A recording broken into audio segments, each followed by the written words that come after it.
मालकानगिरी जिले में विकास ना कोटी कोटी टंका खर्च होता समय बर्तमान आपण मैंने देखिपे नाकामामड़ी ग्राम पंचायत कारकागुड़ा ग्रामर गोटे विषयटा जोटा कि मालावती विषय जे कि गर्भावस्था से आम्बुलेंस को डाकी कुड़मुन कुमार आम्बुलेंस से ग्राम को जावा बेलू हंतालगुड़ा एवं बंदीगुड़ा मझीरे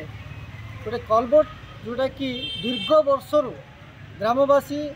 सरकार को अभियोग जन आसुंच से मरामत करा जाउना कि से रास्ता मरामत करा जाउना जहाँ फल से आम्बुलेंस सकाଳେ 7टार बाहरिकी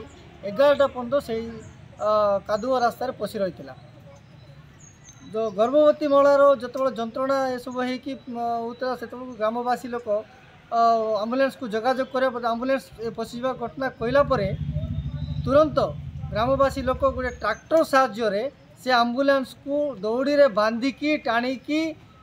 से माने कादरू उठे या हूँ सबुठार गोटे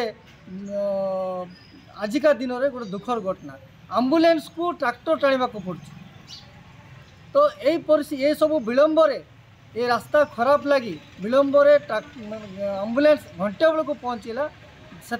माँ प्रसव हो गोटे पुत्र संतान ये करते दुर्भाग्यवशतः से आम्बुलेंस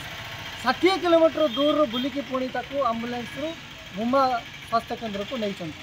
यह हूँ बड़ दुखर कथा सरकार आ प्रति तुरंत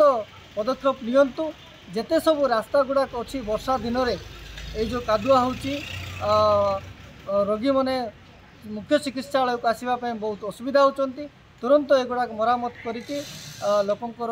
सेवार कार्य लगिला परि काम करंतु।